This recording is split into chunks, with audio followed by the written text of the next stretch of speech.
Welcome to Promote, Profit, and Publish. It's great to have you all here today. Before we get started with our guest, I'd love to invite you guys to go over and take our Promote, Profit, Publish quiz. You can find that at www.promoteprofitpublishquiz.com. Go over there and take that and find out where you are in monetizing your business and your book and everything that you have to offer. So today, really excited, I have my friend Tina Greenbaum on. And Tina is an optimal performance specialist, a holistic psychotherapist, author, speaker, and workshop leader. And with over 35 years of experience, she helps CEOs, leaders, and aspiring leaders to be as effective as they can by guiding them to find their own blind spots, both personally and professionally. And then she teaches them how to get the best from the teams they lead, ultimately leading to happier employees, increased retention, and greater productivity. Using cutting-edge technologies, she combines the latest in neuroscience with ancient traditions of the East. She is the creator of the program Mastery Under Pressure, an executive coaching program that teaches Olympic-level mindset skills for peak performance in high-stakes and high-stress environments. And I must share here that Tina is my own mindset coach for the last year. And we have been working not on my productivity, because I have no problems there, but on my humanness. Welcome, Tina. Well, thanks, Juliet. It all goes together, doesn't it? It does. It definitely does. So Tina and I, before we got on, were discussing a lot about how people appear in the workplace and how tough it can be being an influencer.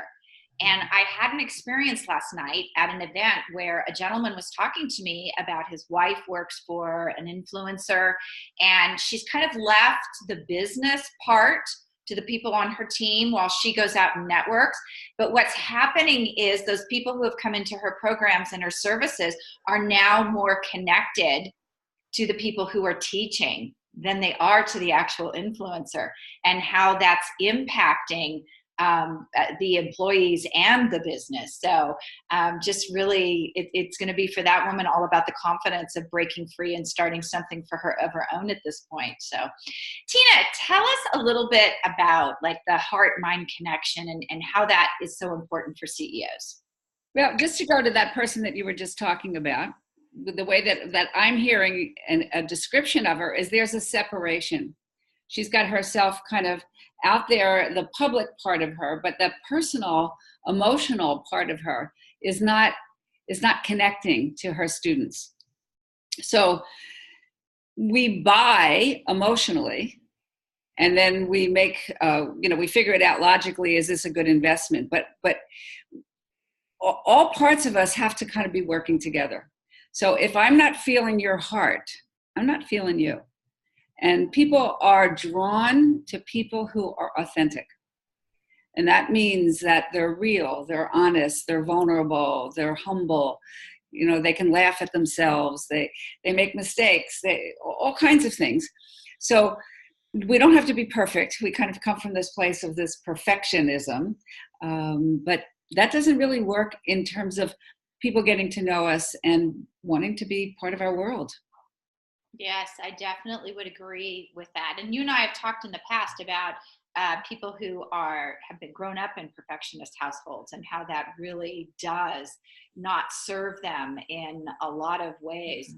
I've shared with of the people, the listeners before, I think about the author I had who wrote a book on getting over perfection. And on revision 23, my staff was like tearing their hair out going, no, she's not cured. I think the important thing for people to know, and when you read in my bio, I talk a lot about blind spots, and we have to know what those blind spots are because other people see them before we do. And we don't really want any surprises. We want to know the inside self and the outside self are in alignment so that what I'm putting out to you is who is really who I am. And so it's not an easy path I had somebody say to me one time, she says, "Oh, Tina, it's kind of fun to be around you because you're really yourself." And I said, "Well, this hasn't been easy." And she started to laugh. And I said, "No, no, no." I said, "It's true. Kind of coming home to the self means the real self, means moving those obstacles and those defense mechanisms that we have built up over the years to protect us so that we don't hurt." And I go like this because it is all about the heart. So the heart is the part of us that connects our lower self to our higher spiritual self. It's also the part that yearns, that wants something bigger, that wants that bigger connection, that wants to feel passion, that wants to feel. It's also the part of us that we shut down when we're hurt. So we have a paradox.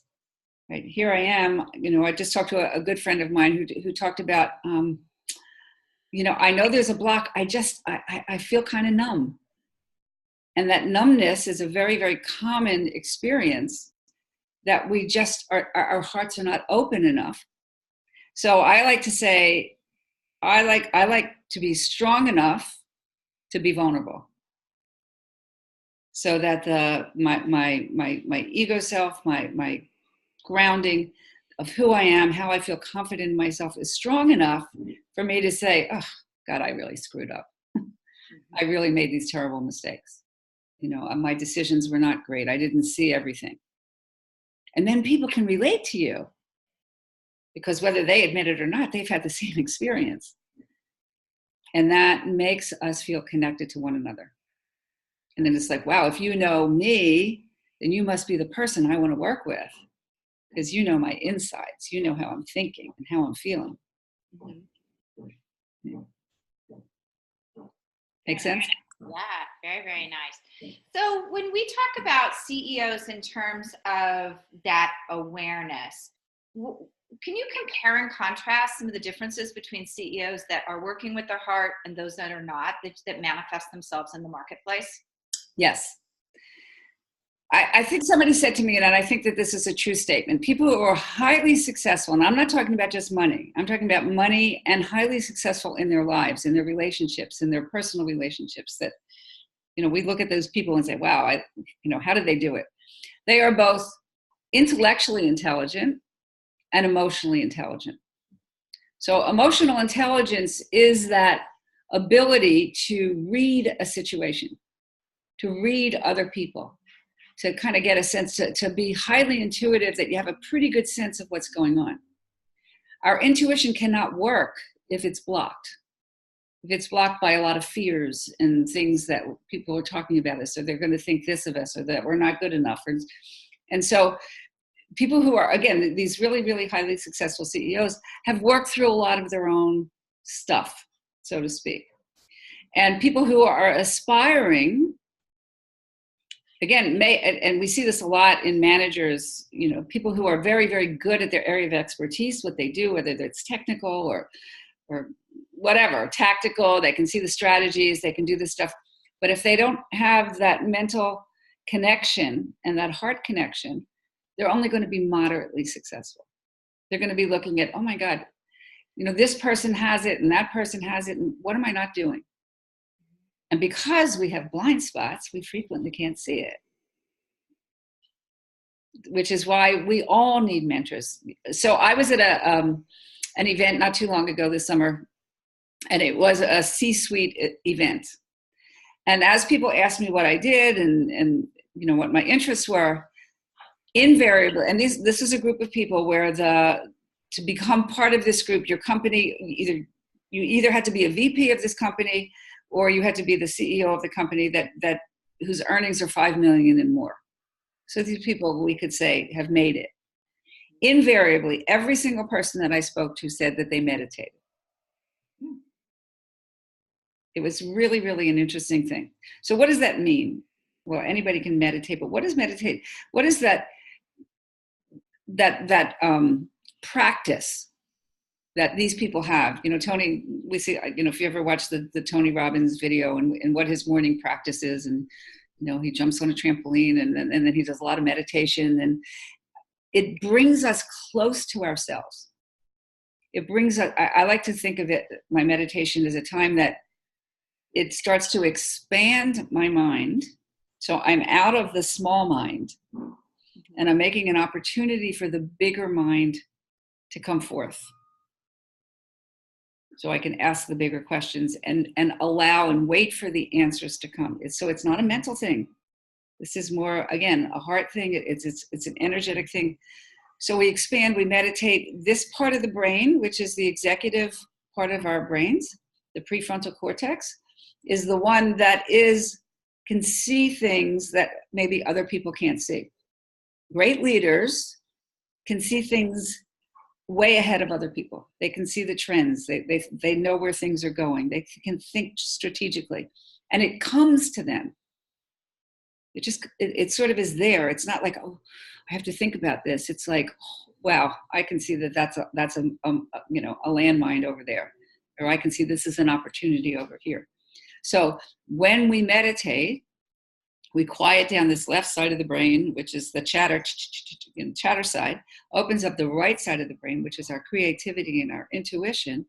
And now we're receivers of information. It's a very different process. Mm-hmm. And so when we make time every single morning to do this and then contemplate over it or do some writing, I like to meditate first and then do my writing, because then the writing comes from a higher place and I just allow it to kind of go. And I can see what, now I get it. And so I'm micromanaging myself in a way this is what mindfulness is about. So I'm getting to see without any judgment, without, in the present moment, where things are at, what's happening. Mm-hmm. Did you see how this opens up a whole other side of us that is way beyond just, work, think, analyze. And this is a process of allowing. So maybe a long answer to your question, but this does separate the men from the boys. This really, really, and a long time ago, I started to study a lot of this stuff, and in the book Napoleon Hill's Think and Grow Rich, and you and I are part of this Think and Grow Rich for Women, and I'm sort of watching the evolution of the chapters and how they develop, and what Napoleon Hill did is he examined about 500 different highly successful people, and every single one of them worked beyond the ego, beyond just what was easily seeable and knowable, mm-hmm. and working with their thoughts. And I have an interview that's going to come up with this guy Marco Robinson, who came from nothing and is a multimillionaire, and just hearing how he used this book, this Napoleon Hill, and his thinking, and over and over and over and over and over and over again to reprogram himself for success. So yes, highly successful people, really, the ones that we want as leaders in the world, they do this transformational work at a very big level. That's my observation and my experience. We've actually been talking about that. The group she's referring to is Catherine Bell's Extraordinary Mastermind for Extraordinary Women that we're all a part of. And it's been, we talked about last week that every year people go back to that book again and again because they see something new. But it's been really extraordinary for us as part of that group to watch a lot of the transformation that has been going on within the group. Women that in front of us. Like they knew that there was something not quite right. Either they weren't happy or they weren't really living their purpose. We watched Brooke sell her house, and I think she's going backpacking in Europe because she's always wanted to. Her kids are grown, and yeah. I mean, we've just watched some really spectacular things. Some businesses take off that were struggling before. So it's amazing when you do that kind of work, the results that. Right. And what I really want to say to everybody, it's not magic. It's magical because it feels magical. But at the same time, there is a method to it. And what you and I talk about, and what I just know to be true. And I've known this forever. I didn't sort of know how to access it or work with it, but it's all energy. It's all about energy. It's all about moving the energy. The emotional blocks are energetic blocks. And once we have access about how to do that, and you really, it's very hard to do alone. Okay? It's because, again, we can't see a lot of the things that we can't see, but there is certainly, once you get started and once you learn how to do this, you can become your own mentor in a way that you never thought was possible. So the skills are really, really quite extraordinary. Yeah. We actually talked about on the call last week, one of the things that I've worked with Tina over the last probably 6 months is being a better manifester, because I do manifest very well, but it's been sort of a journey to watch me manifest and then get something and go, no, wait a minute, I didn't want it like that. So now we're getting really good at finite manifesting. Like, this is exactly what I want it to look like, because we've got a lot of some really strange, like, I get where I'm going, but there's just a lot of stuff in there that's like, wait a minute, I don't want that drama. I don't want that piece. That's right. Because what we have to remember, Juliet, is that whatever we focus on expands. Energy. So if you're going to focus on something negative, that's going to expand. Mm-hmm. If you're going to focus, and again, it's easier said than done. The mind is a wild and a crazy monkey. When they talk about monkey mind, it is a monkey mind. And once we start to have the skill to be able to sort of manage it, quiet it down, thank you very much, but I'm just not listening to you today. And you may talk to me, but I'm not going to follow you. And then we start to create, as we start to create these new thoughts, these new behaviors, these new experiences, we create new neural pathways in the brain. And we start to, rather than this being the first thing that comes up, that negative trigger, oh, this comes up. Oh, and then once we start to have new experiences, and then people respond to us differently, we respond differently, and then the whole paradigm changes. Yes, absolutely. One of the things that came up as part of the conversation last night was the difference between wanting to do good in the world and wanting to help people and being an influencer, and how so many people choose one or the other, but there's a balance between trying to do both in a sense. We had a big conversation around that, because there's some people out there who their full desire is to be known and be an influencer. And then there are others who the business just flows to because they don't care about the other. They're not focused on the other. And how when you're just focused on how many people you can help in a really great way, the other happens without. Does that make sense? Like, when you're really, really trying hard to be one thing, but then there's this other area that if you just put your effort there, the other comes. It does come. But again, it feels magical, but there's also a method to it. So part of the whole law of attraction, because that's kind of what we're talking about, how do we attract what it is that we want and create that world that we want? Every part of us has to be in alignment. So we have to think it can happen. We have to have the faith that it can happen. We have to have the burning desire. Again, that's another, that we really, really, really want this to happen. And we have to have the actions that are in alignment with that. Mm-hmm. So business, and as you want to become, move up that ladder and become more and more of an influencer and a thought leader, there are business things that need to happen in order for people to find you, and that you have, and know that you have the credibility and that they can trust you. And then things the alchemy starts to happen. You begin to start to attract more people. But without being really clear about what you're about and who you're serving, the energy gets dissipated. Mm-hmm. So we put out a really strong effort, but what's coming back, because it's not clear, we're getting back mishmash. We're getting a little bit of this and a little bit of that, but it doesn't have that power. And so the clearer we get and the more laser you become, the more laser energy you're sending out and the more laser it can come back. Yes. Right? Mm-hmm. So whether the blocks are emotional blocks and we sabotage, we start to get really, powerful, and we start to make money, or we start to do this, and then we come back into these old habits, and then no, it really couldn't happen to me. And then we do things again that will sabotage it. Or, we start really, really moving forward and things begin to click. But everything has to be working. It's like a moving, I think of a really good business as the same thing as a really good holistic experience of a person. So when I listen to somebody, from my experience, I can hear very quickly sort of where the blocks are. I can hear how people are self-sabotaging. I can hear the work that needs to happen in order for that person to move past these old stories, so to speak.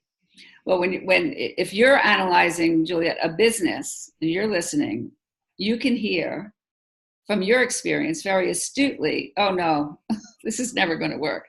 We have to correct this, and we have to correct this, right? So the business has all the moving parts that are going to make it work, right? So when we have an inside self working and the outside self, the business acumen working together, that's when people become highly successful. Right.